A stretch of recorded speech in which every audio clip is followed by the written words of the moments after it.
Good evening. How is the sky looking out there? This guy, It well, it got better today. It got much better, Oh, that's much good. better. That is good to hear. Yeah, Yeah. but we still have to wear face masks and thing. We going back like if it's the pandemic, and we have a different, we have a kind of quick Yeah. pandemic here. It's a quick pandemic. Yeah. well, Yeah. in my Yeah. neck of the woods, there's residual smoke smell. The mountains are, covered with the misty smoke.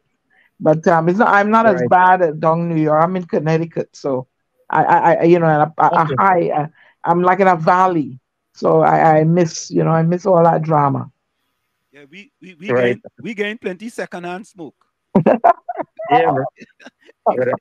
we gain plenty secondhand smoke. I wonder if he can Yeah. sue. I wonder if he can find Mr. Trudeau. And I wonder which pleb discarded a cigarette or a match to start that fire. But go ahead. That's Yeah. interesting. Yeah.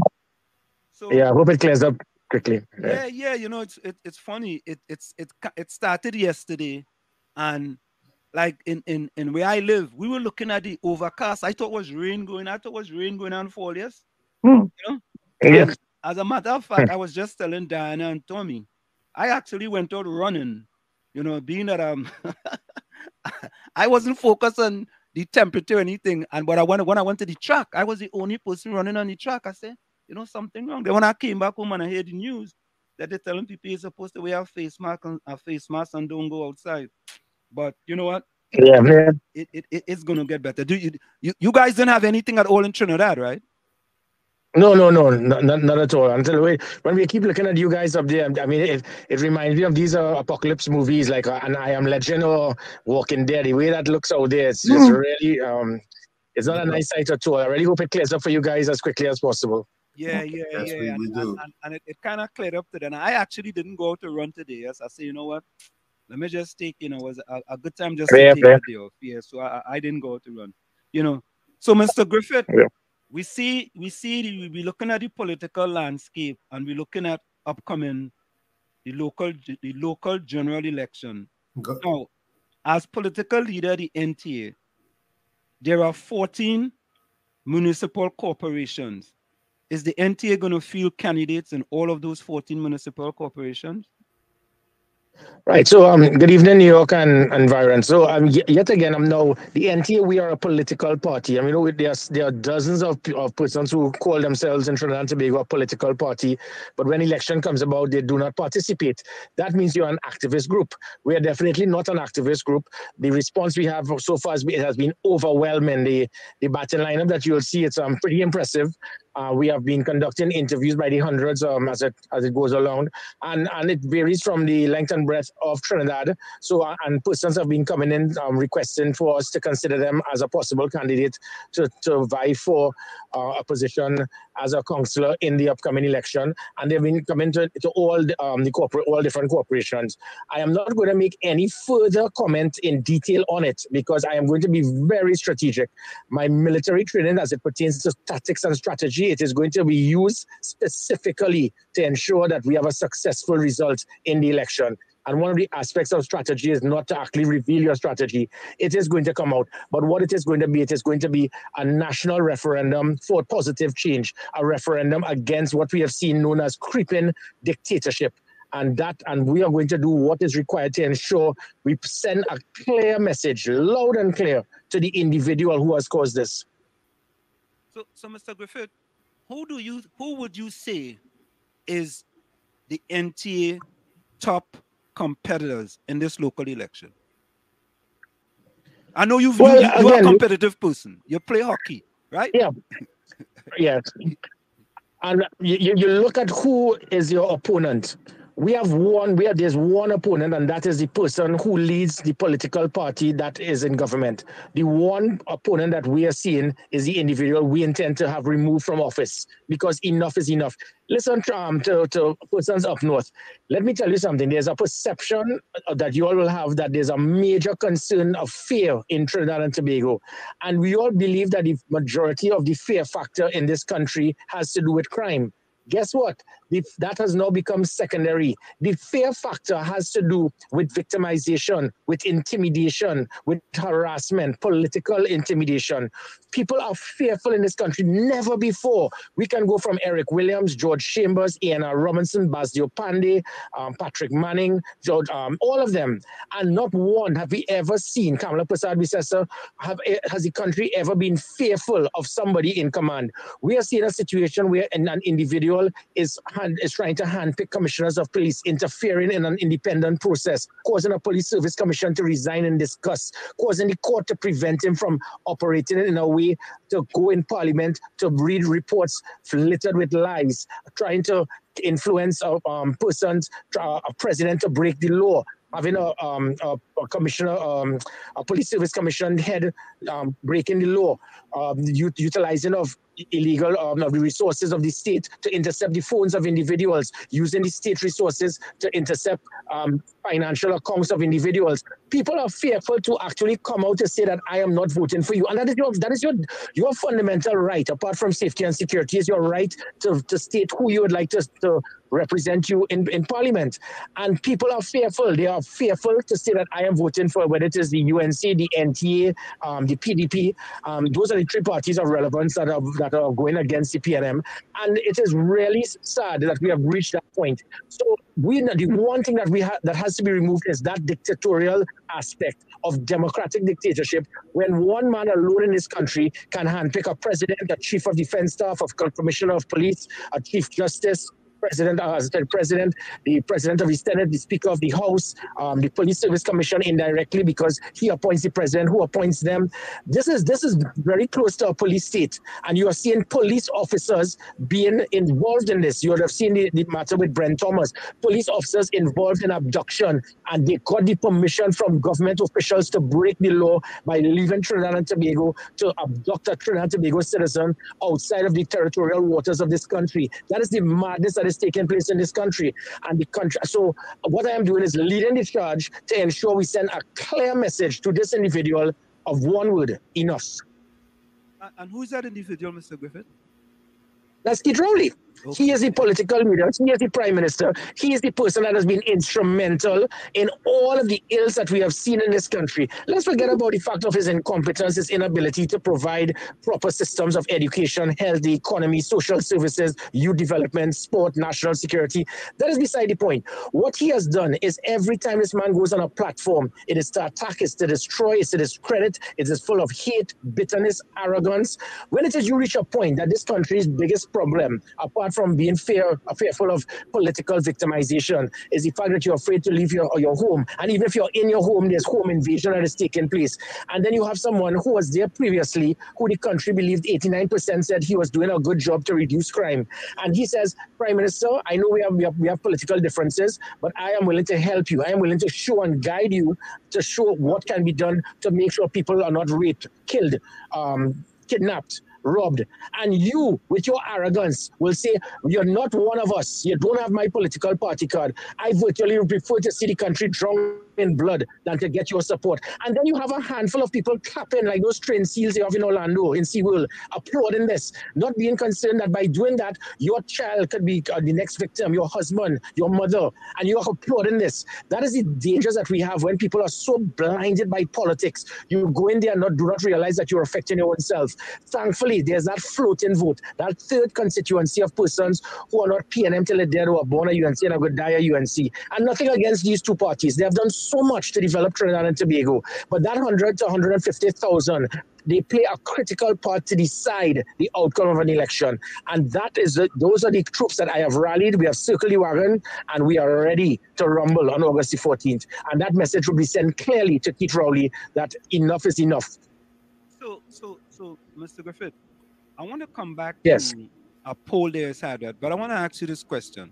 What do you think is Sure. the biggest challenge facing Trinidad and Tobago today? The biggest challenge has to be that when persons get into political office, they forget their oath. They forget what you're there for. And there's so many things that can be done. How could you be a prime minister and somebody, because you are bitter and have hatred for him, you're trying to say, I don't want your help. I am comfortable that we are having 600 murders and we move from 342 murders a year under your watch, Gary Griffith, as commissioner. And the country was the safest in 17 years. And now you've gone to over 600 and I don't care. I don't want your help. That has been the biggest problem, the politics. Persons in political office forget what they are there for. They are there to serve. They're not there to lead. They are there to be humble and respect persons. They are not there to be arrogant, obnoxious, and they are here to unite, not to divide. Those are the words and the type of character that I intend to push into politics in Trinidad and Tobago. For too long, we have seen the bitterness, the hatred, business, and that has to stop. You cannot expect and want to serve a country when you show hatred for half of a country. Fitzgerald Hines continues to, he was the Minister of National Security, and he spends more time spitting hate, anger, venom on the UNC. I do not have intention to do that. I have the world of respect for the PNM, properly demanding the Chambers, the Eric Williams PNM. But the Keith Rowley's PNM is not the PNM that the country would have seen and loved and said, look, we want to give them a try.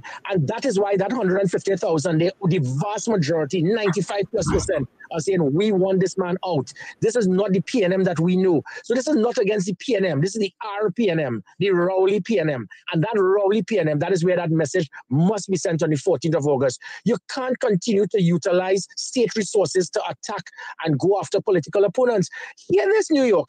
Hear this, anyone outside Trinidad and Tobago. You have a prime minister that told a commissioner of police, here's 45 million TT. You are to use this specifically to hire attorneys to arrest and investigate political opponents. Anywhere else in the world, there will be a snap election. And then when I asked for 100,000 TT to complete an investigation to get an engineer based on the AV drilling matter, because the report I got from my police officers made for disturbing reading, they refused to give that to me. That anywhere else in the world will show an automatic reason for a snap election. When you have a president breaking the law, she was supposed to hand over the merit list and refused to hand it over to Parliament. She should have been removed from office. Our constitution is so flawed, and that is the reason why we intend to get into office, to amend that constitution. The constitution allows for that democratic dictatorship. And simple things, as again, something I want to stress on. There are 300,000 plus of you all in New York and the environs, that diaspora. And then you look at the same thing in Miami, in Toronto, in London. Why can't you all vote? I intend, when we get into office in 2025, ensure that you all don't have to be flying on an aircraft to get back to Trinidad and Tobago to express your fundamental right to vote. You could stay right there in the embassies we have in Miami, one in Washington, one in New York, one in Toronto, one in London, one in Geneva. And you go out there, once you have a passport to show you're a citizen, you have every right to be a citizen of Trinidad and Tobago as any citizen in Trinidad and Tobago. It happens in the United States. These things, this government will not do because they are fearful that the vast majority may want them out. And I don't care if it is that I make that decision come 2030, when it is that you all have that opportunity, so be it. But I am going to ensure that each and every person, every creed and race will find an equal place regardless of your geographical location. Well, I got to tell you, Mr. Griffith, most of us in the diaspora have always been wondering why we cannot vote. We are citizens. We have valid passports. Many of us have to jump on a plane and come to Trinidad in order to vote. And birth paper. Yeah, and birth paper. It's just like absentee ballots where people in Russia, in this country, people in Russia, people all over the place are allowed to vote. We just can't understand why. Right, born in Trinidad and we can't vote. Yep. Yeah, so what makes you less a Trinidad and Tobago citizen because you have migrated? You have a Trinidad and Tobago passport. Now, if you have dual citizenship, you can't be a member of parliament, like Gypsy and others would have known, but it does not stop you from having your right to vote. And I intend to change these things. It is simple things that should have been done, and it has never been done. And I intend to go up there and make it happen.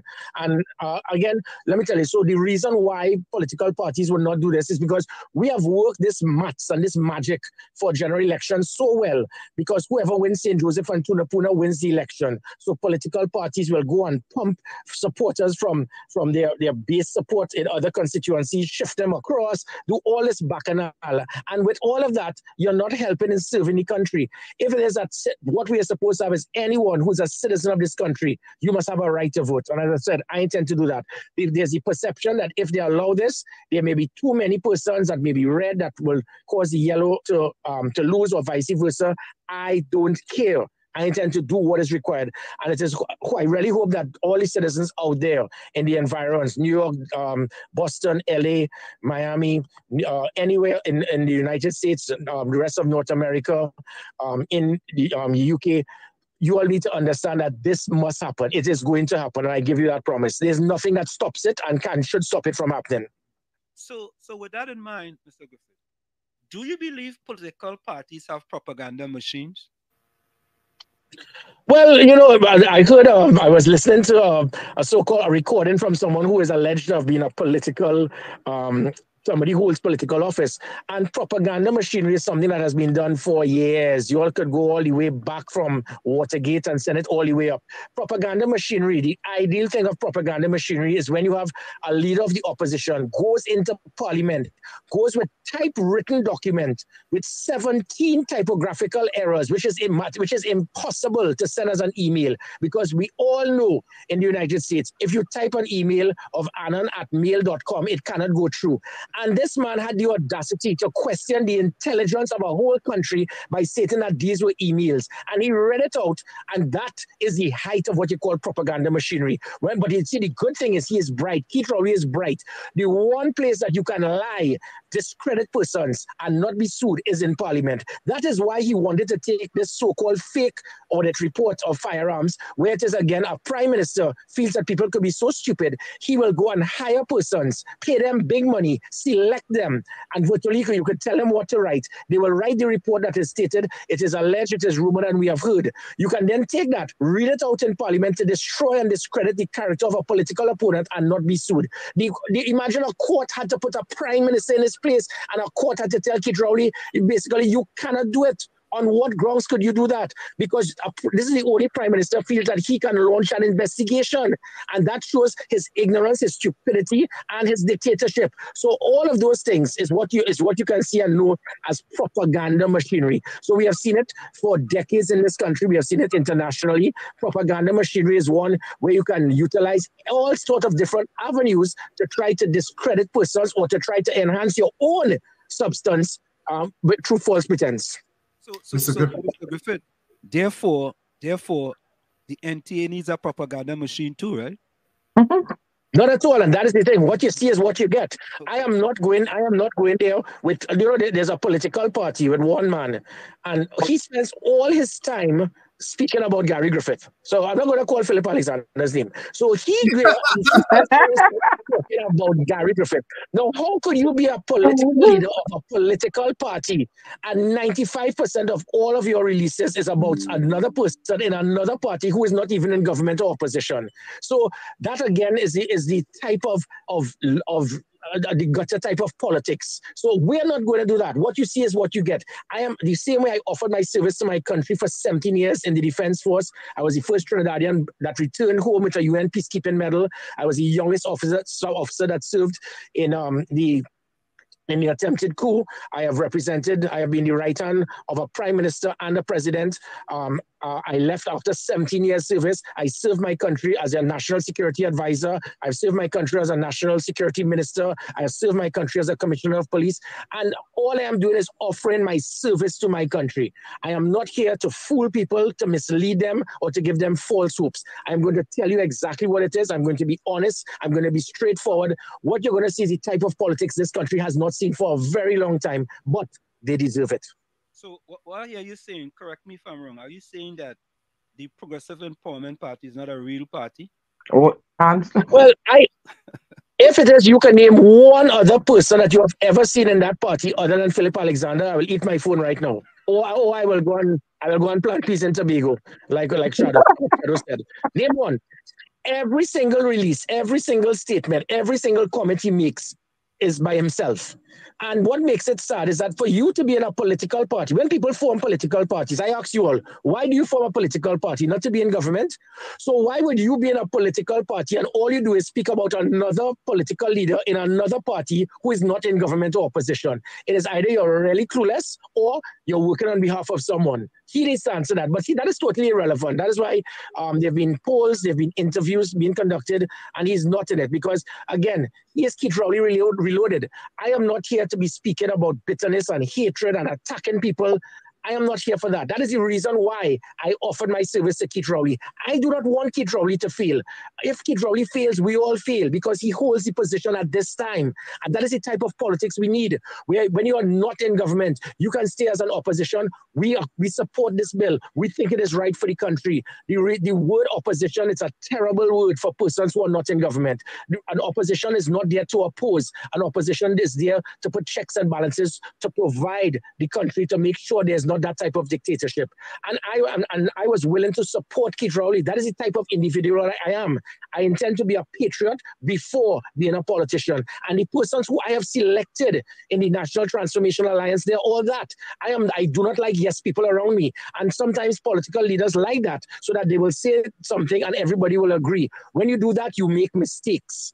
I am not going to make a decision when I'm angry, and I'm not going to make a decision solely. I am going to form a team. That is why I was arguably with the most successful commissioner of police in decades, or a successful security minister, or a national security advisor. I work with a team, and the team makes a decision, and that is the type of leadership we want in this country. Mr. Griffith, we were talking about the property tax scheme that's being presented to the people of Trinidad and Tobago at this particular time. What are your thoughts on that? Well, just by the word scheme, and that says so much. I mean, this has been something that has been going on for years, and people keep saying it is important, it is required, it is necessary. I don't think anybody is trying to question the rationale behind having it. What we have to look at is the timing. At this time, with the country in such disarray, with unemployment, the cost of living. Is it people are losing their jobs, people are losing their houses, people do not know where their next meal is coming from? Is this the right time? And that is all that I will have to say. So this has nothing to do with the rationale behind it. It is something that can be a major injection into our economy. It is something that can very well help in increasing our income. But is this the right time? Because of what has happened by this government, shutting down, removing, dismantling, all that. The one thing that the PNM is good at, they try to tax their way out of problems in this country. They've always done it. Every time the PNM is in power, they find some way to increase taxes and not try to find avenues to inject further aspects of income into our economy. And that is what they need to do, not by trying to tax the civilians, the citizens, but by trying to find meaningful ways to increase the revenue that we can get. And it can be done. We can, yes, we have heard for decades of this country saying that we are dependent on oil, but it's much more than that. It is much more that it has to do with that human resource that we have that could be so dynamic if we build the country, but the country could never be built because political leaders, when they get in government, they split the country in half because dividing the country, deliberately causing that base support to cause hatred and bitterness to the other is what caused your political survival. And again, I will continue to say, I intend to transform Trinidad and Tobago with the team that I have around me. Not Gary Griffith, but making sure that we have the best minds, the best persons available. I don't care whether you're PNM, UNC, ABC, or XYZ. When we're in government, I intend to have the best persons available to deal with all aspects of Trinidad and Tobago, inclusive of the economy. You have a man who's the Minister of Finance who basically doesn't even, I don't even think he passed accounts in O levels. I saw that when I was Commissioner of Police. That is why every single arm in the state and in the public service, they're falling short because he cannot balance a simple budget. It's not because of shortage of funds. When I was Commissioner of Police, every year for 3 years, for 6 months, he would not give me a cent. And I will have to run a 7,000-man police service, man and woman police service with 120 buildings, 1,700 vehicles. And I have to see about electricity, fuel, IT, maintenance of vehicles, training, equipment with no money for 6 months. And I was able to do it because I realized if not sabotage, this was incompetence. And then he claimed, but I don't know why Gary is saying this. Look, I gave him 800 million. And this man was so clueless in understanding economics and basic accounting. that was Form 4 accounting, New York, because he didn't understand 800 million for salaries. You cannot use salaries to pay for goods and services. They are two different votes. That is how clueless the man is. And Colin Abbott knows nothing about finance. We continue to put square pegs in wrong holes because when we get in government, we now say, okay, now we want 22-19, we want 23-18. Now I have to find places for these people so they would be happy. We have a minister of sport who has never kicked a lime. She knows nothing about sport. She has not done anything to help in the development of sport. I intend to ensure that sport becomes a core curricular subject in Trinidad and Tobago, similar to what happens in Europe, and making sure that sport could become something that could develop Trinidad and Tobago, not an extracurricular activity, but a core curricular activity. We continue to see our national sportsmen suffer. And then when they win on their own, no thanks to the state, they want to name aircraft after them, have motorcades, and then drive them around the country after they succeed. These things are going to change. We are going to transform Trinidad and Tobago because we intend to circle the wagons and get the best minds available in every aspect, whether it be in economy, health, national security, regardless of your political affiliation. I feel, Mr. Griffith, you'll be listening to our program, you know, because those are some of the things we've been saying, you know. But it's too easy. You know, and it is. Let me tell you something. What makes it, and there is a concept that I have: do the right things, say the right things, and the votes will come. Do not try to spit hatred, venom, attacking the other person. That is what we have seen in Trinidad and Tobago politics. I have no intention to do that. I intend to find solutions. I intend to make this work. And that is why I intend to do everything to help this government. Because if and when they collapse, they can never say that we didn't give you the support. That is how political parties, political leaders, anyone involved in politics should be operating to help a government. If the government does something wrong, obviously you'll put them up because that's why you're supposed to be there. But I am not going to sabotage any government, inclusive of Keith Rowley. And that is why, again, I want to stress, how could you have a man leading a country and that country is in the top 10 in the world as it comes to crime? And you can say, I do not care if this man built public trust and confidence in the police service from 14 to 55%. I do not care if 89% of the country wanted him back. I do not care if it was the highest reduction in crime in 25 years. I do not care if it was the lowest number of murders since 2003. I rather see the country drown in blood than to work with that man. How could anyone say that I want to vote for PNM? And it's not about the PNM. Again, I want to stress, it is the RPNM, the Rowley PNM. And that's why I'm continuing to ask the country, send that clear message, loud and clear, come August the 14th. You know, but Mr. Griffith, when I listen to you, right, I hear a person who wants betterment for the country, right? But then there are also others, right, who don't mind the murder rate being 1,500 in Trinidad and Tobago, so the government could look bad, so maybe their party could come into power. I mean, I'm not hearing that from you.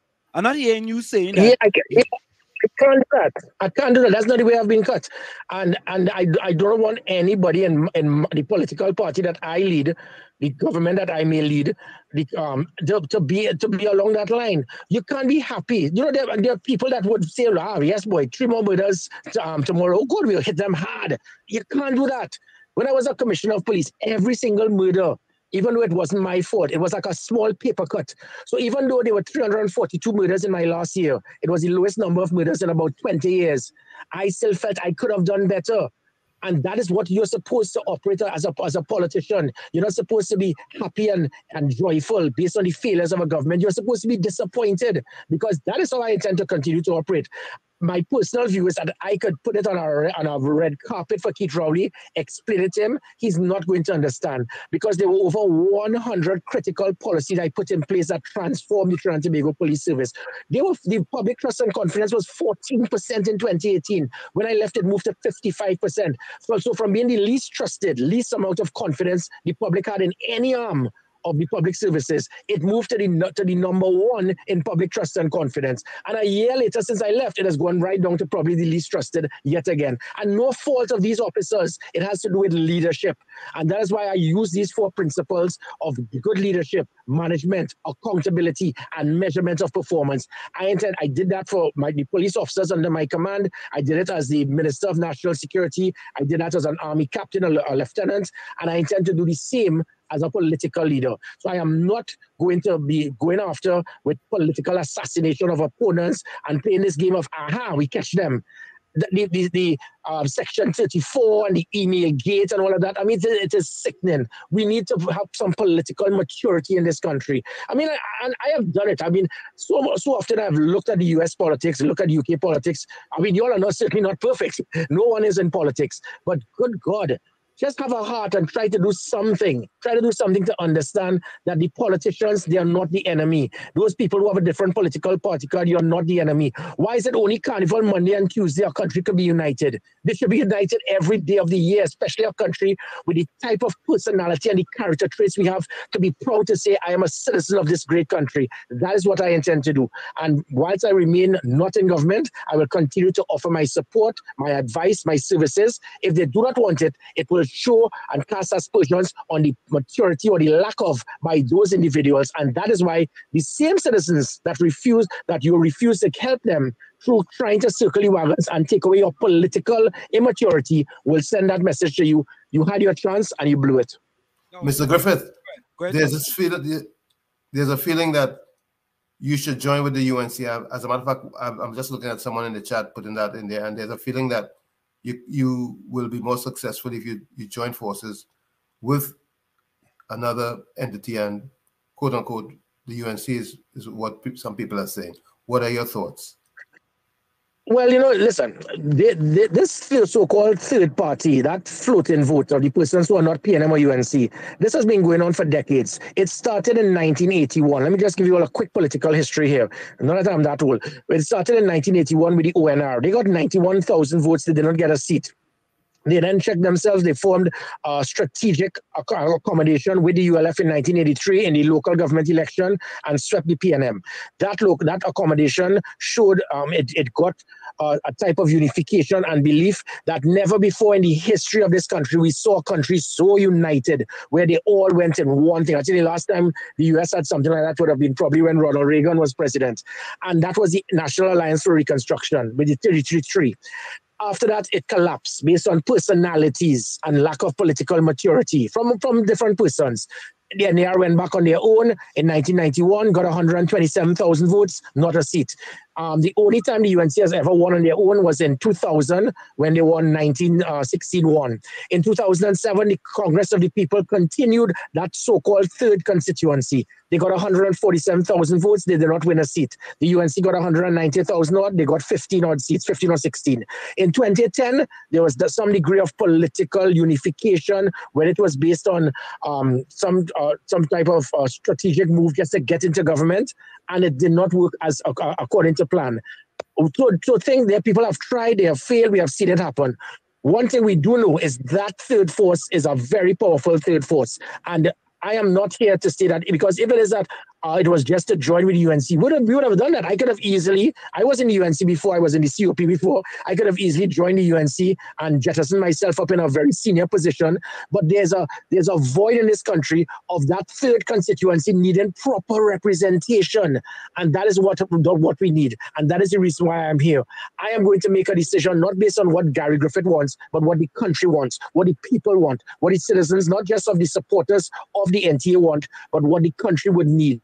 What the country needs right now, more than anything else, is to send a message to one man that turning Trinidad and Tobago into a police state, utilizing police resources, utilizing rogue police officers, refusing to work with other political parties to help citizens of this country, shows your irresponsibility, your immaturity. And it is time for you to get that red slip to state, time to get off the field. You have failed, you have been weighed, measured, and found wanting, and enough is enough. So that is my focus right now.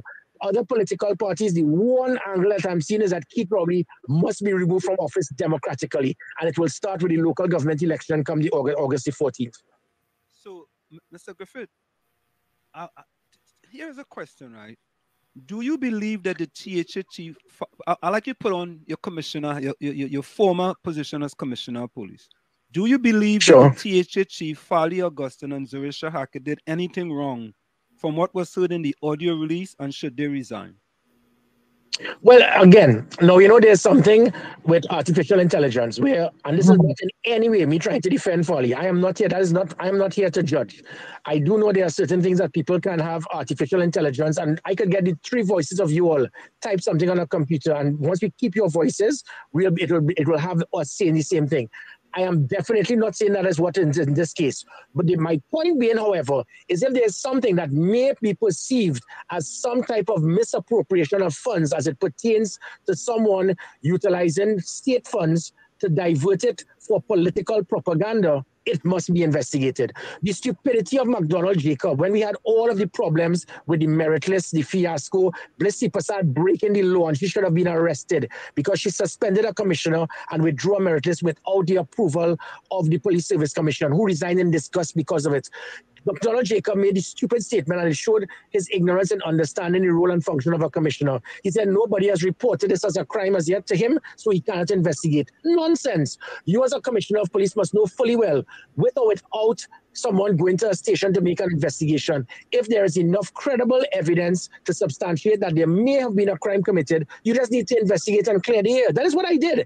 I cleared all of the gates, whether it was email gate, weed gate, all of the different gates that would have taken place. A minister was arrested and charged. Kamala Prasad Bisesa, she was cleared of wrongdoing when there was marijuana around her house, and there were over 35 persons who had accessed it. Certain other persons in the UNC were also charged and arrested. Persons in the PNM, they were cleared. You as a commissioner cannot keep these things out. I cleared all of the different gates, and that is what this is supposed to happen. Earl Christopher and McDonald Jacob saw point blank a major crime was committed with the meritless, and they have refused to act because they want to keep their work in local parlance. The same thing has happened with the Brent Thomas matter.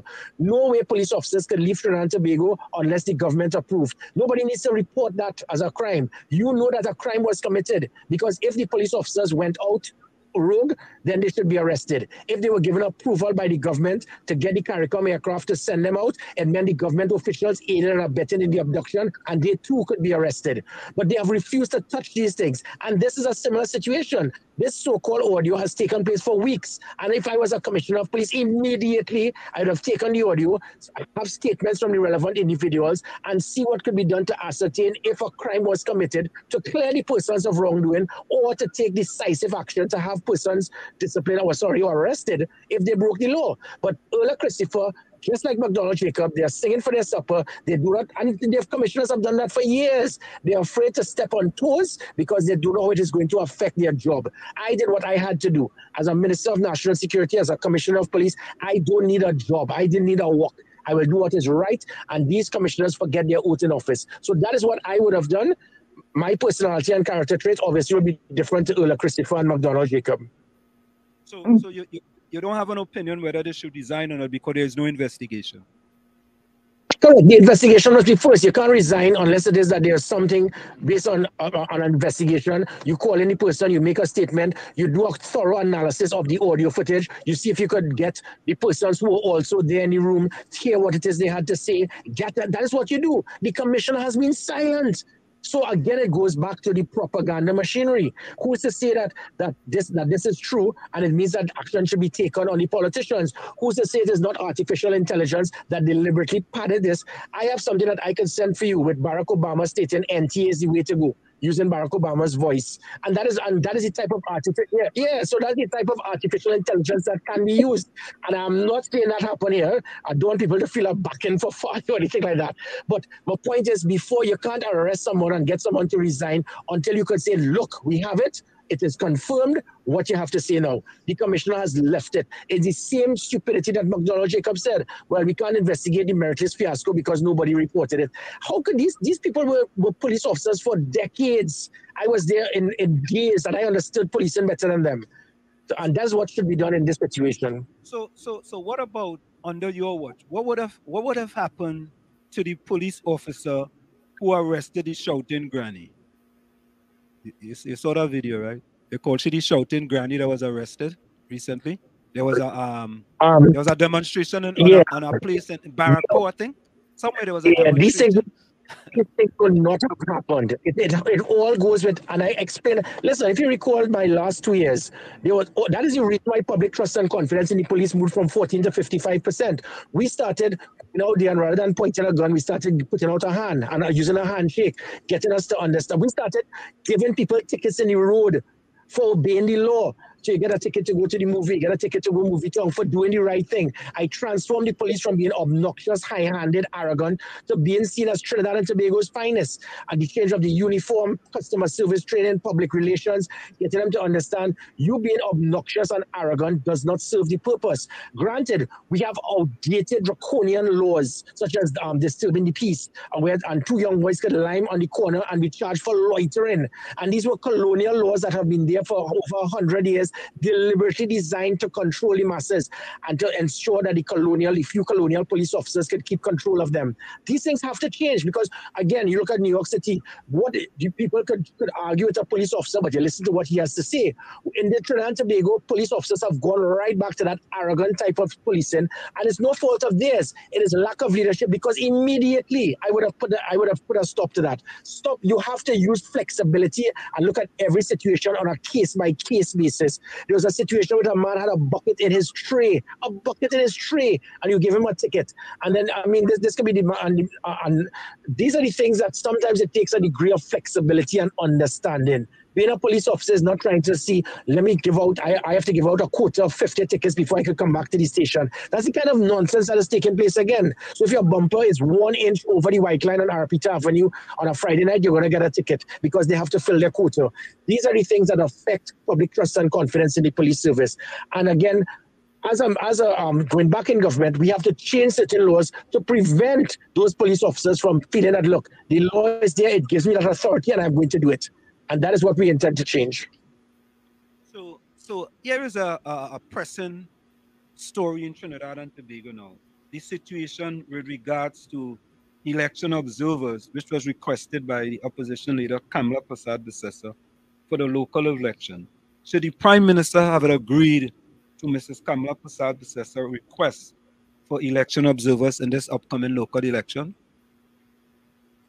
Yeah, I actually sent a release to endorse this, and there's a reason for this. This is the same man. Again, the hypocrisy of Keith Rowley is mind-boggling. When Special Branch sent a report on Keith Rowley's, one of his ministers, he said, well, that is just a report based on intelligence, and I can't act and I shouldn't act to have him removed, even though they were damning information on him. And when it is that he got lies of an audit report about me, he said he should act. So in the same manner, the hypocrisy of Keith Rowley yet again. When you were opposition leader in 2015, you saw the importance and demand for independent observers. And you can't say, well, that was a general election, this is a local government. Tomato, tomato, this is a national election. The reason why this local government election should have independent observers, in contrast to probably local government elections before, never before in the history of Trinidad and Tobago have we seen a situation where a prime minister is being forced to call a national election against his will. He is doing this under duress. So it means he's not prepared. He didn't want it to happen. He's upset that it has happened. So it means that who is to know and tell that he is not going to use some very questionable motives to ensure that he can win. And you will think, Keith Rowley is so easy to play. The man, if I play Romeo with Keith Rowley, he'll always give away his hand. If you are prime minister and you realize people are saying that you're a dictator, you're high-handed, you cannot be trusted, the one thing you will think, well, all right, you want to bring independent observers? Bring it on. Knock your socks off. Come and see for yourself. By him demanding that he does not want it and he's not going to approve it, it shows that to the country now, well, it looks like you really have something to hide. He keeps falling into his own trap of quicksand every single time. Step by step. And this action by Keith Rowley, there's nothing to lose, everything to gain. It will take away the perception that suppose Keith Rowley wins in August the 14th. He could easily say, well, look, I had the independent observers here and they showed that it was a free and fair election. Take your licks. By him deliberately not doing this, it is going to open a Pandora's box of half of the country stating that you won because you rigged the election, because you refused to have the independent observers. Again, I want to stress, this is the first time in our history a prime minister is being forced to call an election because the court said so. He continues to lose his court matters one by one, inclusive of myself, firearm dealers, through Anand Ramlogan for different things. He has 100% record of losing all his court matters. This is just another. But as I said, because the court had ruled that you must have an election, there can be no greater reason for him to agree to have the independent observers. And again, the main reason, based on what we have seen by his actions, the actions of this government utilizing state resources to manipulate, to interfere, to try to arrest political opponents, there must be a reason. Because of one sentence, Keith Rowley cannot be trusted. So just before we go for the break, right? There was a poll done by Inshan Ismail on Breaking Barriers program, right? It had your party, the NT, with 35%, the UNC 30%, the PEP 25%, PNM 5%, and none was 5%. But do you believe that the Inshan Ismail poll was to make the PNM look bad, knowing that most of his callers will be anti-PNM?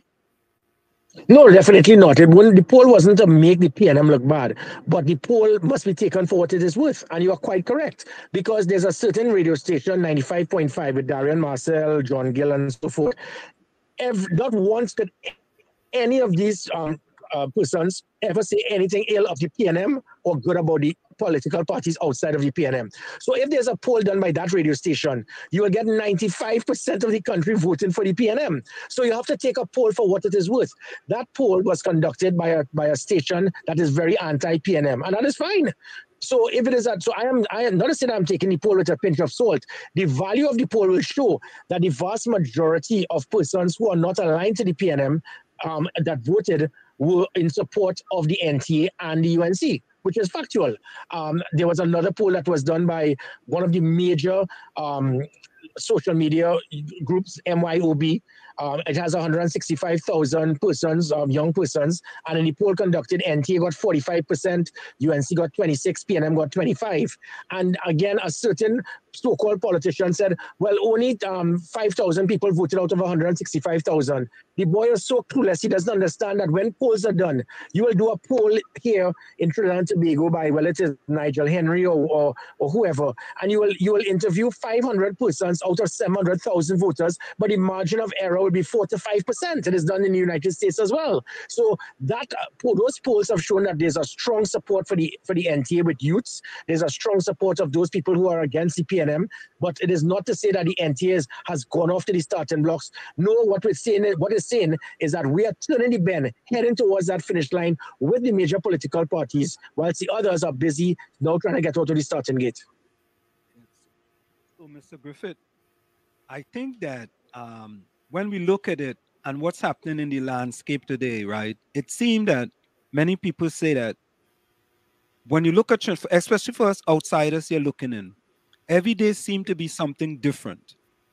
You know, there's different happening. We have right now on the top is, like last week it was election observers. Right now, what's in the mainstream is what happened with the THA chief, you know, Fali Chavez Augustine and Zorisha Hackett in Tobago. Yes. Right. And you see that, you know, certain people coming out and defend.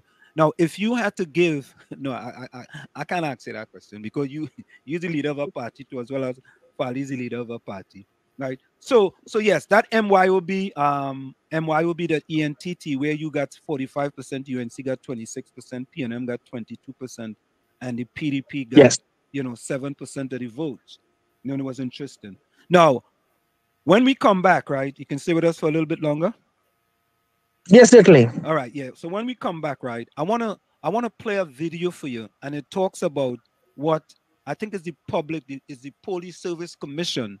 There was a report just was released today, and they talked about the Police Service Commission. But also, I want to talk to you about what the opposition leader, Mrs. Kamala Prasad, promised to the people with respect to home invasion laws, increased gun ownership, restructuring of the Ministry of National Security into Ministry of Home Affairs and Ministry of Defense, as well as a diploma for undergraduate and postgraduate degree in policing for recruits, combined with a police apprenticeship program. And I talked to you off air about a police apprenticeship program, right? Yes, because I really didn't understand, you know, that the police apprenticeship program. But what we're gonna do, we're gonna go for a quick station identification, and we're gonna come right back. So, folks, if you just tuned in to WZYE 95.9 FM, we have with us the political leader of the National Transformation Alliance, Mr. Gary Griffith, and he has joined us here tonight, and we're having a spirited discussion about many different things that's facing Trinidad and Tobago. So stick and stay. It's in the village with the Dat Triplets on WZYE 95.9 FM. We'll be right back after this short message. You're listening to WZYE 95.9 FM. You are listening to WZYE 95.9 FM, the most influential name in Caribbean radio in the tri-state area. Broadcasting from East Orange, New Jersey, the most influential name in Caribbean radio. WZYE 95.9 FM.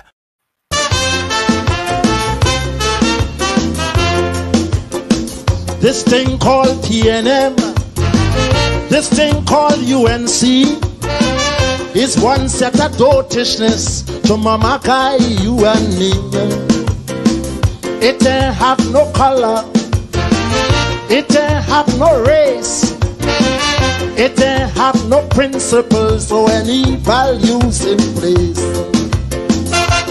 And it was never meant to be the answer for unity. It shares no philosophy with any consistency.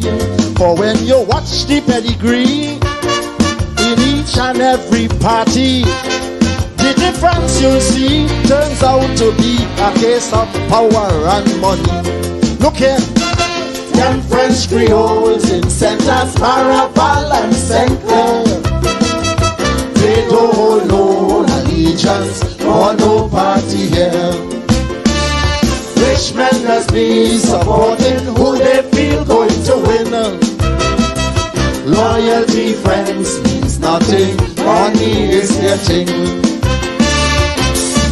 That's why PNM quite on turn coat to UNC. And when Del Monte, his background showed he was with DAC. Hector Macklin, the speaker, swore PNM till he dead. And when the last election over, he was UNC instead. Augustus Ramreka Singh, I knew him in Tapia. Next thing I know, he was a PNM minister. John Humphrey changed from Trinity, and he joined about 5 parties. So he's only die-hard new and grassroots me. It's PNM and UNC. We are back with you. It's in the village with the Dat Triplets on WZYE 95.9 FM. Of course, the Dat Triplet is Diana, Ansem, and Tommy in the village on WZYE 95.9 FM. We have with us tonight. You are listening to WZYE 95.9 FM. We have with us tonight the political leader of the National Transformation Alliance, Mr. Gary Griffith, former Commissioner of Police in Trinidad and Tobago. So, Mr. Griffith, I wanted to ask you the question. Don't we already have home invasion laws in Trinidad and Tobago? Do we? Yeah, yes, we do. I know it is a very delicate subject, a very delicate topic. But the home invasion, we have a situation here where on many occasions you have citizens, they may have defending themselves, and on defending themselves, the court may say that you may have gone outside of your threshold in trying to ensure minimum use of force would have taken place. I remember as the Commissioner of Police, I had to ensure our police officers did not have that threshold, because you move straight from verbal persuasion to the firearm. So a man may be attacking you and you have to use your firearm, but it was justified because there was nothing else. That is why I put in the body cameras, the radios for backup, because the numerical superiority will cause persons to back off. Then the baton, then the pepper spray, then the stun gun, the tasers. And that is what allowed that minimum use of force for policing. As it pertains to home invasion, you have the situation where I am in my home, I have a firearm, somebody is now rushing upstairs in my home. Then you can easily say, well, the person was mentally disturbed, the person was going to steal something, you should not have shot the person. It is a very thin line.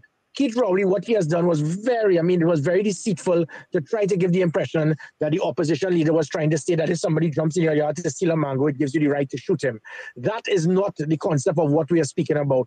We are speaking about making sure that the scales of justice could start being tilted towards the law-abiding citizens rather than the criminals. And that is all we are saying. So yes, there are laws, but the laws are so it is tilted towards the criminal elements. They tell, well, look, yes, I went to break into your home, but you have no right to. No, sometimes recently there was an activist. A lady stole all her jewelry. The lady was leaving. She held the lady to stop her from leaving. They had an altercation. She actually had to put some blows on the lady to stop her from running away. And the police arrested the homeowner for abuse of force. So these are the things, and we have to be very careful. It must not be seen as an avenue for you to just blow someone out of the water because they just jumped in your yard to collect a football. But in the same manner, we have seen situations where law-abiding citizens are skeptical. They are holding back. And when you hold back, that 1 second of that indecisiveness can cost you your life and that of your family. So that is all that we are saying. So for Keith Rowley to say, well, there's already that law, he keeps trying to look after the rights of criminal elements rather than the rights of law-abiding citizens. And that has always been my concern. He has influenced over 200 police officers to attack, to go after firearm dealers and firearm owners, legal, authentic firearm owners. And not one police officer has been assigned to target criminal elements that have illegal firearms when 100% of murders committed by firearms over the last year have been by illegal firearms. That says a lot about Keith Rowley. And they keep trying to find avenues to look after the rights of the criminals over the rights of law-abiding citizens. So all that I'm saying is that it must not be a draconian measure that as soon as somebody just steps into your yard, it gives you the right to kill them. But there must be an avenue to prevent the homeowner from having to second guess. You second guess and you can die. So here is a question from the chat, right? Somebody said, GG going good so far. yeah, cheerleader. So anyway, Tropic says, I will like that wasn't political propaganda. I didn't hire anyone to do it. Or pay anyone to do that. No. I don't know. You know, I don't know if the NT have a propaganda machine, but you say they have a propaganda machine. We don't say. Right, so Gina Mendes, yeah, well, in fact, we do. The propaganda machinery is honesty, being truthful, and what you see is what you get. It's something that's never been done before. Yeah, so let's say special welcome to Gina Mendes. Gina Mendes, welcome. So yeah, what the person asks, right? The person says, I would like to hear about his plans for the private sector and tax policy initiatives. So let me say one thing, right? You see that 3% tax? That 3% of annual, the ARV rental value. I don't agree with that. And here is why, and this is just my comment now. When you look take the statistics from across the world, right? The average, right? The average ARV is 1%. In the Caribbean, Trinidad and Tobago has the highest ARV of property tax. Right, that's annual rental value. Right, Barbados is 0.25%, Dominica is 0.5%, Grenada is 0.5%, St. Lucia is 0.5%, and St. Vincent and Grenadine is 0.5%. Now, I am not saying we pay property tax here, but we don't use ARV. Right, it's based on where you live in, what type of schools you have in the area, and you pay property tax accordingly. I believe in Trinidad and Tobago. Right, I think the government fell down on this 3%. Right, I hear you saying about the timing. Okay, but I think more importantly is the percentage, because there are certain people who could barely make a living in Trinidad and Tobago, and they live in certain communities. Yes, they may have a little apartment and they're getting a little $1,000 a month or $1,500 a month. Right now, they have to come and pay a 3% on that. I think the average in Trinidad and Tobago, it should be 1%. And the people who can afford it more, right, should be paying more of a taxes, just like we do here in this country. When you can afford it more, you pay higher taxes. But that's just my take, for that. But I wanted to add something else, right? What about increased legal gun ownership? Wait. No. Let me get back to the question. Sorry, my bad. Hold on. Let me get back to it. I would like to hear about his plans for the private sector and tax policy initiatives. That's from in the chat. Well, again, definitely. Listen, we have to find a way. We have to find systems to not trying to tax our way out of recessions. There's a difference in trying to find avenues to inject funds into an economy. And we can do that without having to find, because that, as I said, the PNM is one thing they're always good at. Find some avenue to increase taxes on everything. Every year that they've been in government for the last 30 years, it's something that people have to say, okay, and it's the same thing. It's fuel going up. It's finding something that whether it's property tax, lifting the cost of goods and services, food supply, certain commodities taken away, subsidies, and we have to find avenues to get out of this, because Trinidad and Tobago, we have so many different ways that we can turn and transform Trinidad and Tobago into finding different ministries to inject funds into the economy. The Ministry of Health, for example. So we spend so much time trying to find ways to increase taxes for citizens, especially persons, as I said, they may not know where the next meal is coming from. So rather than do that, let's look at the Ministry of Health. Let's find an avenue to put some type of tourism in the Ministry of Health, where we could have thousands of persons come here and to get some type of product based on our ministry, finding something of some substance that persons will want to come here, and we can inject funds into the economy. We spend 6 billion TT every year in the Ministry of Health, and there's no income, because we feel the Ministry of Health is just a generator to spend money and nothing to get back in return. And that can affect the quality of our health system. The same thing with the Ministry of Sport. The Ministry of Sport is something that is dynamic. When I was the Minister of National Security, I was able to explain to the Prime Minister, look, that CPL that we have, that is going to increase, and tens upon tens of millions of funds is going to be injected into the economy through sales, through the hotels being full, through tour guides, through persons in bars, restaurants, by thousands of persons coming into Trinidad and Tobago viewing the CPL. So we had the finals in 2014, 15, and 16 through Gary Griffith, trying to get the government to agree. And they agreed. As soon as I left, the PNM government, who never did, not one of them I have represented Trinidad and Tobago. I have been part of national contingents at the CSC Games, the Pan Am Games, World Cup qualifiers. So I understand the importance of sport. I understand the value of sport. Nobody in the PNM has ever already played sport of any substance other than probably small goal in Maracas on a Sunday. So they don't understand. And so Guyana took it from us and sent it to Guyana. And Guyana, they are making tens of millions of dollars just because of that CPL, through promotion, advertising, marketing, restaurants, hotels, bars, taxi drivers, everybody is injected. And these are the simple things that a government can do. Start looking at every ministry and you tell your minister, don't ask me for how much you want in the budget. Tell me how you're going to inject money into the economy. You do that, you can find different avenues to reduce taxes having to be paid on citizens on an annual basis. Because I tell you, we have these things that continue to take place of corruption. We are speaking of hundreds of millions of dollars that go to gangs on an annual basis by this government. They give the gangs these contracts. So you give them 5 million TT to build $50,000 in a box trade. And they use the funds not to develop their community, but to buy more drugs, to get more guns, to hire more gang members, to put hits on other gangs, to get their state contracts. These are simple things that can be done. Why spend billions of dollars in all of these projects that are used primarily to help gangs instead of using it to help the community? By doing that, you can give unemployment relief checks to every single unemployed young person in this country and find an avenue for them to come monthly, for them not to be dependent on the state, but to develop some skill that they may have to develop themselves. And then by doing that, you have one less unemployed person in the country. We can look at when we have these lottos and all of these different things on a weekly basis. People will go home with $25 million and there's no taxes paid. That should change. Why must you make $25 million through lotto and you don't have to pay taxes? You guys know what I'm talking about. And these are simple things that the government does not understand. Somebody wins $25 million in lotto, okay, you have to pay 15 or 20%. So you all of a sudden now $3 million, bam, in 1 week, we get $3 million every week in the same lotto and the gambling and all these things that take place through the National Lotteries Board. Because we don't tax that. What we want to do is to look at the small man and take away all of the different subsidies that you have on the food shelf, find things to increase fuel, because that is the PNM way. We have to balance the budget, increase taxes. I hear you. A lot of the things that you're saying resonates with the diaspora initiative that you're talking about with respect to voting. That resonates with a lot of people in the diaspora. Now, I have to be honest, right?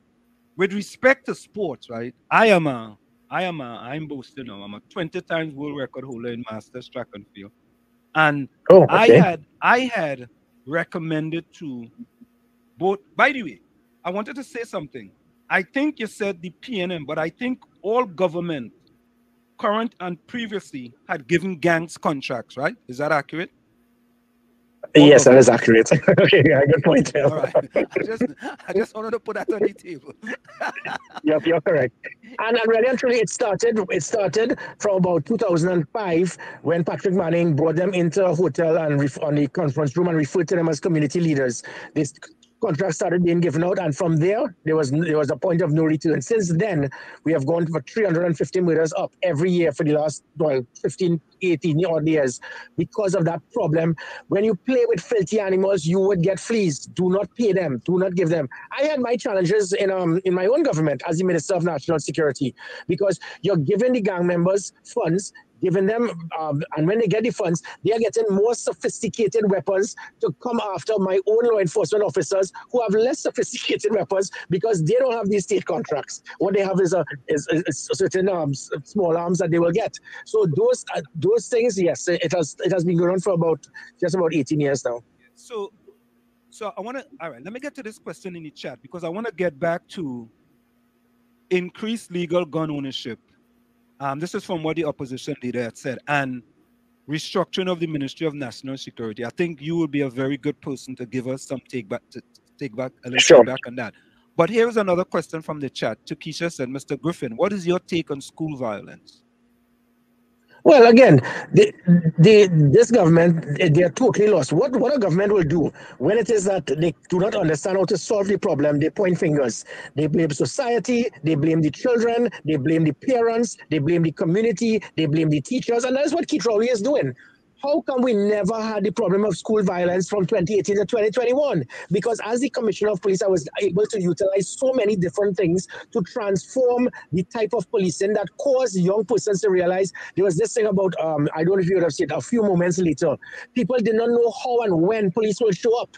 And that's why every single thing they said, every move you make, every step you take, we were watching them, and there was a reason for that. We had an operational command center. We had GPS tracking on police vehicles. We had them staying in the area of responsibility, so we would measure their performance. We had covert operators. We had undercover officers. I used the Commissioner's Cup to transform communities to take away that type of school violence. We had police officers. I had meetings with the Minister of Education to have something that was known as crossroads to ensure that instead of police officers just being high-handed and arrogant, they would be going in there and meeting with young persons. There was something else with a mentorship program when it is that we were going to get we had 1,000 police officers being trained in public relations to link themselves with 1,000 at-risk youths and making sure that instead of them being arrested because of a misdemeanor, then going into prison and coming out as a more hardened criminal, we were speaking to the courts who had agreed, okay, we'll get these 1,000 at-risk youths, let them be so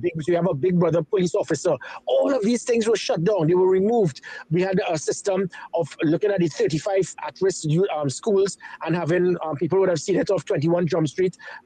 I had officers that to be assigned specifically in these schools, working as a cleaner, an accountant, a janitor, a security guard, not knowing it was a police officer who was monitoring to see if drugs were coming into the school. If it is that something else, school violence was going to take place, immediately they will put an end to it. Those are the proactive, productive things that can be done to put an end to school violence. So it was not accidental that from 2018 to 2021, we never had this problem. After 2021, when I left office, lack of leadership, proactivity, and thinking out of the box is what has caused this problem. And again, I can assure you, come 2025, these things will be rectified. Yes, so there you go. Normally we get people in the chat to ask questions, and we always ask our guests the question. So we want to get back to the things that the opposition leader put on the table with regards to local election and I guess the upcoming general election. We already addressed home invasion laws. Well, increased legal gun ownership. I think we know where you kind of stand on that, right? You know, because with regards to, well, let me ask you, what about increased legal gun ownership? Well, it's not about increasing. The fact of the matter is, Keith Rowley was very deceitful. He misled the country, and he's a hypocrite because he complains about Gary Griffith giving out firearms to law-abiding citizens and saying that I was giving out too much. But this was the same man that was harassing me to get a firearm dealership license for his partner in Tobago and to have him get a firearm dealership to give more guns to citizens in Tobago and to have him build a range so more people could use guns. And there's nothing wrong with it, but it shows the deceit, the hypocrisy of the man, because he knows fully well the importance of it. So between Keith Rowley, Fitzgerald Hines, and McDonald Jacob, these three individuals alone harassed me for about 50 firearms for their friends and the rich and famous. My concept is, what about the small man? What about the middle management who may need a firearm? What about the prison officers, soldiers, sailors, police officers, customs officers, fire officers who need a firearm because when they leave their office, leave their station, we have a stupid law that you have to leave your weapon in your station because you're no longer on duty. But now your family is at risk. You are at risk. So when I gave out 5,000 firearms in 3 years, half of that were for law enforcement officers to ensure that they are protected. And Keith Rowley had a problem with that. The other 2,500 would have been out of over 50,000 persons that were waiting just to get a response over the last 15 years because of the incompetence of previous commissioners of police to do their job. So because I was doing my job in a diligent manner, the effective manner, you're criticizing me. And the sad thing is, within those 3 years, not one weapon was lost, not one was stolen, not one was used for a crime, not one was used for a murder. In fact, dozens upon dozens of lives were saved because of it. And then Ola Christopher had the audacity to be again deceitful to say that, well, we have over 100 incidents of legal firearms being used, being investigated for criminal activity, not stating that 90 out of that 100 involves police officers, soldiers, and customs officers or immigration officers, security officers who would have had issued protective services firearms, misplaced it, lost it, as we would have seen in the Defense Force recently, used it in a negligent discharge, and she packaged that in 100 matters involving criminal activities and law-abiding citizens using it. And this was all part of the deceitful audit that was so misleading that the court had to tell Keith Rowley, you're not going to lay that in Parliament because they understood what was going on. And so my point being is that this was not about giving each and every person a firearm. Keith Rowley was a liar to have stated that. It never happened. I gave out 2,500 firearms out of 50,000 applicants. That is 0.05%, I think, of the country that got firearms. It was insignificant, but it was effective, and it was used to ensure that the right persons had the access to ensure that they were protected and to ensure that their family could be protected. And my stance remains that I'm not going to be giving out firearms as if it's dinner mints, but I am going to make sure firearms can be issued to persons if they are competent enough, if they are eligible enough, and if it is that the state does not have the capability to protect them. But I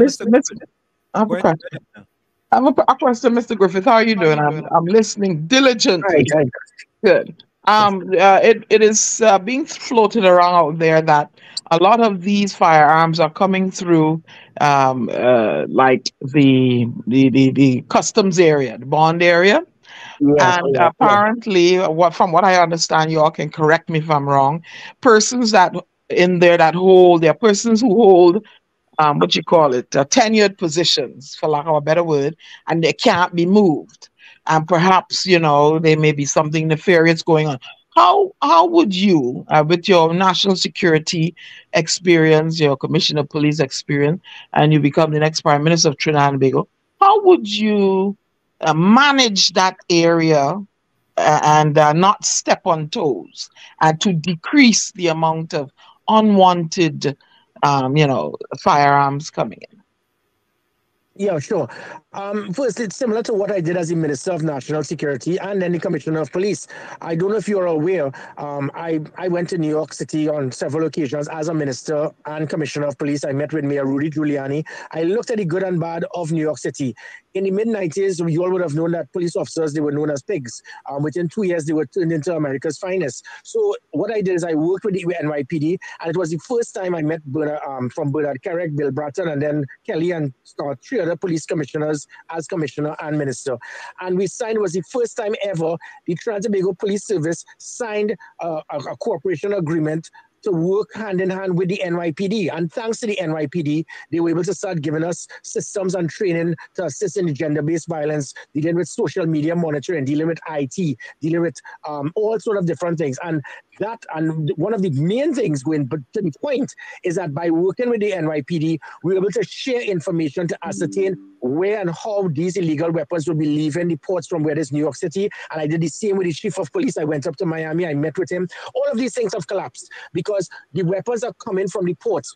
In Miami, for example, anything, when a container lands in Miami, every single thing is checked. It is tested. They don't care what leaves, but they have intelligence to say, listen, this guy is affiliated with this guy, something is being shipped, you need to monitor that. So that relationship between the Miami ports and the New York ports, the Miami police, the New York police, and the Trinidad and Tobago police has gone out the window. So that's one. Two, the U.S. Embassy here confirmed that over 97% of the illegal firearms that enter our country come from the legitimate ports of entry. So the utter stupidity by Keith Rowley always speaking about OPVs. And OPV is not used to secure 3 miles or a few miles of water between the mainland and Trinidad and Tobago. That was to be used to secure your exclusive economic zone, which is 12 to 200 miles north and northeast of Trinidad and Tobago. So it was never to be used to secure our waters. So the nonsense by PNM till the dead say, well, because they cancel the OPVs, it allows illegal weapons and drugs. Illegal weapons and drugs come through the legitimate ports of entry. The few illegal weapons that come through the mainland are muskets, outdated weapons.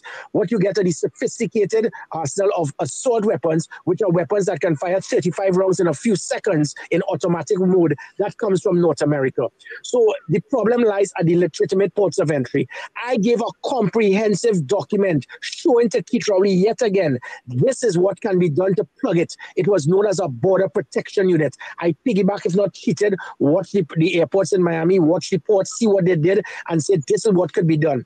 That border protection unit would comprise individuals from customs, Coast Guard, Army, police, immigration, undercover officers, covert operatives. So one hand will know what the other is doing. That is not what takes place now. So the same way you have rogue elements in the police and the defense force, the day you have one rogue custom officer who is working that night with one rogue stevedore, with one rogue driver, with one rogue security guard by the boot, a container is going to disappear. We lose 10 containers a year. Hear what I'm saying? We lose containers, leave our ports without being checked. So our police service, as good as they are, by securing and seizing 800 odd firearms illegally, illegal firearms per annum. In 10 years, that's 8,000 we would have seized. But that could get back into Trinidad and Tobago in one night by an illegal container packed with weapons. So it shows the importance. So those are the things that I will do. You form a border protection unit, you liaise with your international allies, you do covert operatives, you'll be able to work with the ports in Miami and New York, you work with the police chief in Miami and New York. And what I also did was to ensure that we provided mobile scanners to move along the containers. As soon as I left, they pulled the plug. They refused to use these mobile scanners. And it gives good reason to believe there are certain persons in the state that want this type of criminal activity. You can't be that incompetent. Permit me one more question, please. There are persons who throw this around also that Gigi, he's a police commissioner. He can never be he's not prime minister material because of your training and stuff. What say you to that, sir? Oh gosh, oh my God, you raise my pause with that one. It shows utter stupidity. The most noble of all professions has been what? Somebody in the military. It is the most noble of all professions, law enforcement. Why? Because it is the ultimate aspect of you giving what you have, your life for your country. 31 of 45 U.S. presidents, guess what? They had military service. You can go from the first person as a U.S. president, go all the way up to I think the last one would have been the Bushes. So, and there's a reason for that. So the backward thinking of persons who say, well, he was in the military, he can't be a prime minister. Check it. The most powerful country in the world, 31 of 45 U.S. presidents had military service, whether it is Kennedy, Abraham Lincoln, George Bush, Ronald Reagan, you name it. The last few, they have not. That's disappointing. But the fact being that there's a reason why so many U.S. presidents had military service. Because in the military, it is not about shooting and going into Vietnam or World War II. It has to do with leadership. It has to do with serving your country. It has to do with patriotism. It has to do with tactics, analyzing people, serving people, knowing how to work, knowing how to do a strategic system, being very tactical, being informative, being confident, being able to speak. Those are the things that make military officers so well versed to be politicians. So the persons who say that, they are ignorant and they should do some research. All right. Yeah.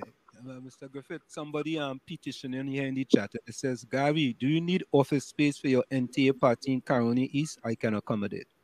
I just reading. Yes, well, they can easily give me a call. Again, that phone number of 868-482 Gary, because the support that we have seen, as I said, it is roughly it has moved from. In 1981, from 91,000 to 127,000 to 147,000. So most probably should be about 200,000 now. And this, especially what we are getting, as you would have seen in the MYOB, it has to do with a lot of youth voters. We are young persons. And when I say young, there's been nobody under the age of 35 that ever had a third choice, because the last time they did was 2007 under the COP. So come 2025, you would have persons, young voters, never had that opportunity. And because of technology, because of what they're seeing in social media, young persons are not caught up in daddy and mommy telling them this is a PNM or UNC house, so you have to vote for us. In fact, what is happening, they're changing. Young persons are educating their parents and say, listen, you daddy, mommy, because being PNM or UNC till you die, that doesn't help us. It doesn't help our country. Being a blind supporter does not help in any way when it comes to politics. You are blind supporters, I always say, when it comes to sport. So you support Manchester United for the last 10 years and suffer like me, you're going to stick to it. But being a blind supporter to a political party, it serves no purpose. That no longer becomes a cult here. That becomes a cult. And what you should do is look, see, analyze, and select. There you go. Yeah, so there is another. Hold on, let me see if there's another thing here in the chat. Hold on.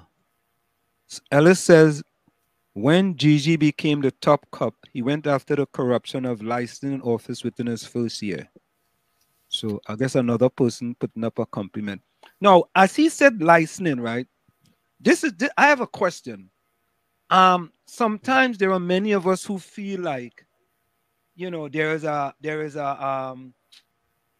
a policy or a propaganda to go against the THA in Tobago because they are not PNM. For example, what is the deal with sending licensing officers up to Tobago and the THA chief not knowing that the licensing officers are up there? And as Dr. James said when he was on here, they came up for like 2 days, and after 2 days, they went back to Trinidad.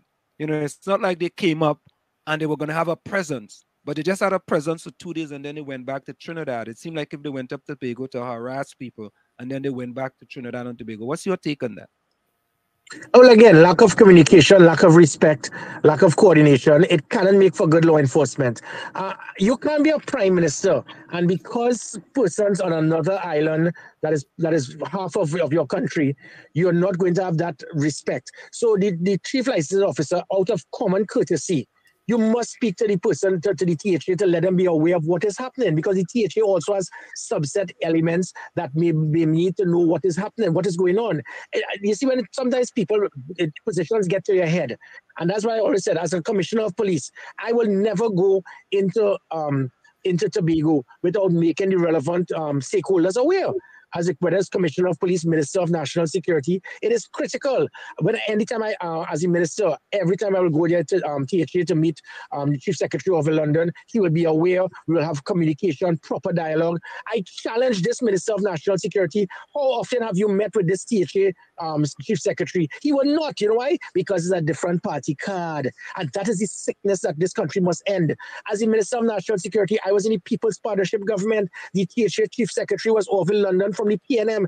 I don't care, because all I cared about was to protect Tobago, secure Tobago, find avenues to prevent Tobago from becoming like Trinidad. And that is what should be important. But Fitzgerald Hines, Keith Rowley, and these individuals, they forget their oath in office. They forget about being independent, being impartial, and understanding to do what is right for the country. You become so politically boxed in, you forget about the main thing that you are there for, which is to serve each and every citizen. So that, as I said, me being a minister of national security or a prime minister or whatever, it says a lot about making sure that you can't disrespect people. And one more point, going back to the concept of people being concerned about my training.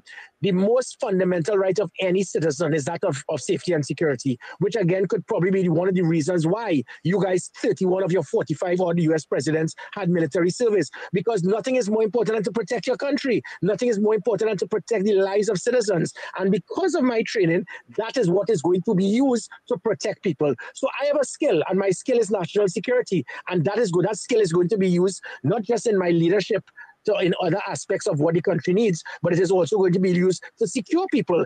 Keith Rowley, his skill is a geologist, so he's there to look at the texture of stones, and he should use that in some way because that is his expertise. So if you're looking at expertise, my expertise will go much further in helping citizens of this country than Keith Rowley's expertise. My expertise is to allow people to survive. Keith Rowley is to see a rock and stone to know if it's igneous, sedimentary, or metamorphic.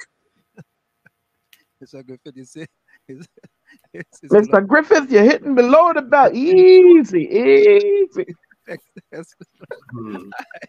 So listen, back to the other one from the opposition leader, right?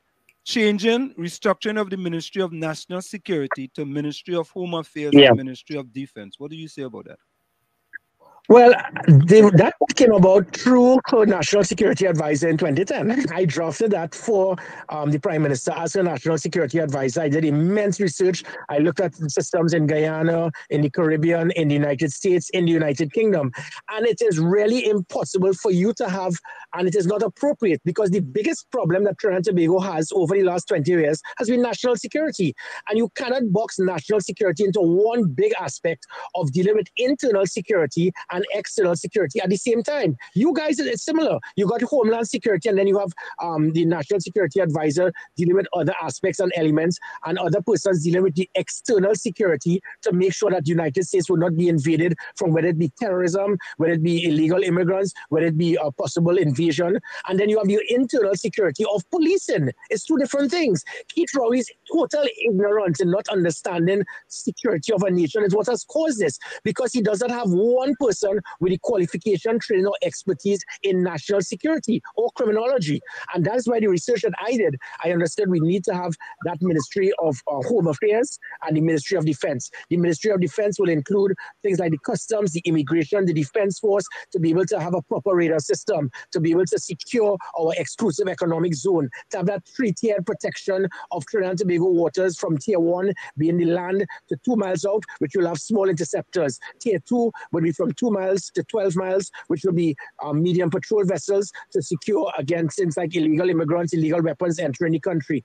Tier 3 will be from 12 miles to 200 miles, where you use the OPVs to secure your exclusive economic zone, and have proper systems to ensure our borders can be secured through the system I spoke about, with the Border Protection Unit, with customs, immigration, Coast Guard, Defense Force, other elements of the Defense Force working together to prevent illegal drugs and weapons from entering the country. That is a ministry by itself.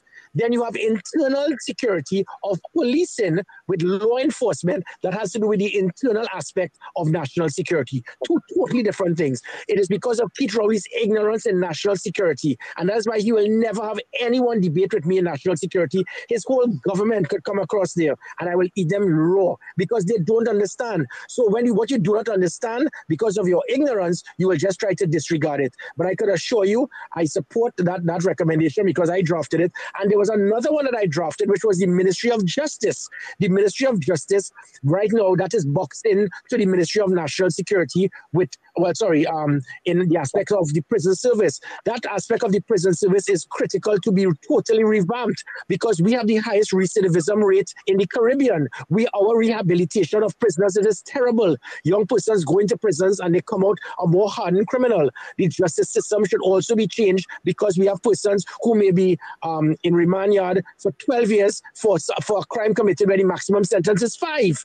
And that is why you need a Ministry of Justice to totally transform our justice system. That is boxed into the Office of the Attorney General and indirectly the Ministry of National Security. That is the type of out-of-the-box, modern 21st century national security thinking you would see in the next 18 months. Mr. Griffith, Under your watch or Yes. currently, does the TTPS have an internal affairs department? Yeah, it is the PSB. This is the same, that is the Professional Standards Bureau. So it's similar to what you all have with the IA, Internal Affairs, and the police there. So it is known as the PSB. Unfortunately, this is the same PSB that did the massive witch hunt to go after and target firearm users, license holders, firearm dealers, and everyone that they have done, they have been sued. The court has challenged them and directed that they return the weapons, that they pay legal fees, that they pay costs. This was the same PSB where officers left Trinidad and Tobago, left our shores without authorization, so it is claimed, and still have returned to the same PSB and have not yet been suspended. And other PSB officers are investigating the same matter of other officers who are still there. And it shows the madness that is going on. Anywhere else in the world, these officers are supposed to go, if not on suspension, on administrative leave. You're hearing a judge says that what they did was irrational, it was erratic, it was totally out of sync, and he cannot understand how these officers are still working. And a commissioner of police has still heard this and has refused to touch them. So it is either that somebody is protecting them, or that these officers they went rogue and nobody wants to do anything about it, or that government officials gave the clearance and they're telling them, you don't worry, you stay right there, we're going to protect you. Somebody, I could assure you, somebody is going to jail on this. Oh. In this country, right, politicians go to jail, right? And in addition to that, when a significant person is arrested in the community, that was called the perp walk. You know, they walk here, you come out the background, they walk here around to the front and the media take you out. I mean, just to say an example.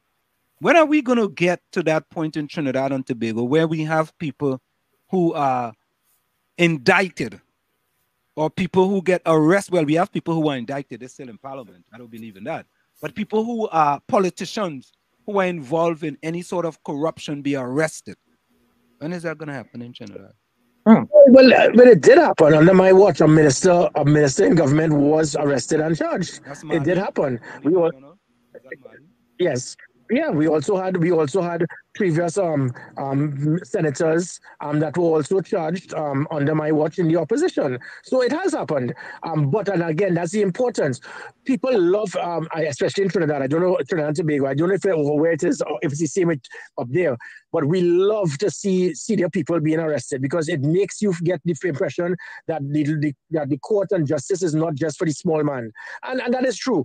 But you have to be very careful how you deal with this. You go out of your way, like Keith Rowley. He went out of his way in the hope that he could find something on myself, and he couldn't because there was nothing. And he has made a fool of himself as it pertains to firearms. After 18 months, he had this joker, this previous judge called Stanley John, make us say, oh, it's a massive, well-oiled criminal industry. 18 months later, not one person has even been questioned as it pertained to corruption with firearms. Not one, because it did not exist. And if it did exist, if you have 7,000 police officers and somebody did something wrong, you're blaming me as the commissioner, where I was the person, there was the highest number of police officers suspended, the highest number that were arrested. I arrested police officers being involved in kidnappings and all of this. So the thing is that I made sure that I was impartial, I was independent, and no prime minister could be faster out of place to try to influence and intimidate me to target political opponents and then say, well, okay, he's not arresting people enough. All right, so time for him to go. Well, then let me go. But the court of public opinion is going to answer that come August the 14th. What is the biggest strength of the National Transformation Alliance Party? The biggest strength? Yeah. What do you mean, in numbers or no, overall, from the perspective of a person who is looking to vote for a new party, you can say to them, well, listen, this is what the NTA will bring to you as far as our strength is concerned. Oh, sure, yeah. The main thing is positive change. The people are going to see a difference in the type of politics with the NTA. And people would have seen it as me as Minister of National Security. At no time as the Minister of National Security was I ever involved in the backbiting, the stabbing, the attacking, the discrediting, the stupid, petty, childish crosstalk across the table. When anytime somebody says something all a politician in Trinidad and Tobago has to do is say, I am going to raise my voice now, and everybody starts banging the desk. I mean, and the substance is irrelevant. As the Minister of National Security, at no time I ever got involved in that. That is the type of politics Trinidad and Tobago is going to see with this political party. And again, this is not to try to cast any aspersions or cry down the PNM or the UNC. But the country wants positive change. They want politicians to understand you work for me. You're here to serve me. You're here to respect me. You're here to operate in a manner that people want to say, I want to be a politician. We're not getting young people in Trinidad and Tobago saying that. In a similar manner, when I was commissioner of police, all of a sudden you started getting a vast number of young persons saying, I want to be like him. I want to be a police officer.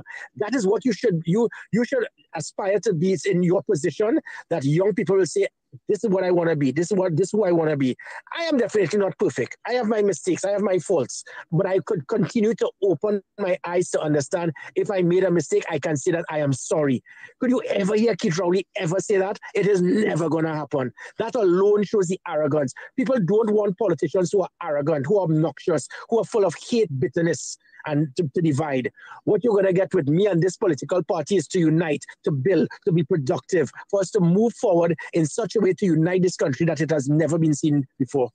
What does this look like for the NTA in this upcoming local election? Success will be based on the fact that we are going to put a foothold on the political landscape by the seats that we will be contesting, and to send a clear message to Trinidad and Tobago that there is room for a third party, and that third party is here. There are times that whether you change the name, whether you call it the ONR, the NAR, the COP, the NTA, the names will continue to change, but the people and the belief is, and that is going to be seen on August 14th, where we are going to put ourselves on the political map, and it is going to set ourselves to the landscape of 2025, where we definitely, if not we are definitely going to be in government or part of government. But don't you think that success will look like a certain number of corporations? It doesn't matter. Again, when you look at, this is a party that has been built for less than a year. In less than a year, all of a sudden, you're getting this NTA thing. You're seeing political scientists speaking about it. Let me tell you quickly, there was one political scientist who made a comment recently, Dr. Ramprasad. And we have political scientists that are on par with what we call in Trinidad and Tobago criminologists. They make comments with no research, no empirical testing, no data, no interviews, no polls, which is what criminologists are supposed to do. And when it is they make these comments, they mislead the country. So she made the comment and said, well, she thinks that it's going to be heavily between the PNM and the UNC because the main third party is that of the NTA. And she says the NTA is primarily that of Gary Griffith. I don't know if she lived on a rock in Mars, but in Trinidad and Tobago, our politics have always been primarily based on the leadership. People say, I'm going to vote for Kamala to throw out Manning. I'm going to vote for Rowley to throw out Kamala. I'm going to vote for Anna Robinson to throw out George Chambers. That is what people do. The vote is usually, regardless of the fact that you have PNM and UNC, people vote the political leaders, the persons who hold the hierarchy of political parties. That is why Manning was, on most occasions in Trinidad and Tobago, governments are removed from office rather than governments being voted into office, which is unfortunate. So Dr. Ramprasad, again, without anything, will understand, and she will see it on August the 14th, that the seats that we will be taking part in is for people to decide Gary Griffith or Keith Rowley. You choose. And that is what. So regardless of the fact that we're a young party, and the sad thing is, had I brought a set of regurgitated all politicians with 40 and 50 years, they would have said, there he is, bringing a set of has-beens and never was. You're bringing young, dynamic people, and that is a young party, and now you're criticizing. But what you're seeing in the polls is in total contrast, and it shows that the country is ready for positive change, and that you will see on August the 14th. No, yeah, with that in mind, right, I have two more questions for you. But there are some who says, all right, Mr. Griffith, this is unwritten agreement between the UNC and the NTA that the UNC will contest certain regional corporations and the NTA will contest certain regional corporations. They wouldn't go against each other. What do you say about that? Well, again, what I will say is that I know what my target is. We have a focus. We are very strategic, and we are going to send a clear message. I am not going to reveal the strategy, but what I can tell you is that the NTA is going to be a thorn in the side of Keith Rowley. Keith Rowley made a comment and said I was his biggest mistake. I promise him that I am going to assure him that that comment is going to be real, because come August the 15th, his biggest mistake is going to cause him to have his first major defeat in politics. And finally, how do you envision Trinidad and Tobago's future under the leadership of the NTA party? And what message do you have for the citizens of the country? One major word: to believe. Believe that politics does not have to be corrupt, nasty, divisive, racist. We are going to turn and unite Trinidad and Tobago. And you're going to see it in the type of politics that we have. Most political leaders, they spend all their time attacking, shouting, screaming, bad talking, undermining. We're not going that way. We are here to find solutions. We are here to unite. And that is where we are going to turn Trinidad and Tobago into the country it should be. All we ask the country to do is believe. Believe it can in 55% in public trust and confidence after being 14%. The same way that I was able to transform the Trinidad and Tobago Police Service that was seen as the least trusted and respected to being the most trusted and respected. I intend to utilize my same type of tactics and strategy and leadership by getting the best minds available in this great country to transform Trinidad and Tobago. And before you go, let me just read someone said a comment. Rose said, Mr. Griffith, I waited for years to hear someone say something positive concerning making things better for the prisoners by means of changing the justice system in this so rundown country. So that's just a comment by Rose. Let me see if there's any other comment here before you go. Well, that's it. Mr. Griffith, we want to thank you so very kindly for joining us and spending over an hour and 40 minutes. But we appreciate the discussion. And you're no stranger to the individuality that triplets, on WZYE 95.9 FM. So we thank you so very kindly. Thank you so much. Thank you, Mr. All right. And you can use the calypso. You can use the calypso I sent you. I will use it. All the best. Take care, guys. All right. Okay, bye. Good luck.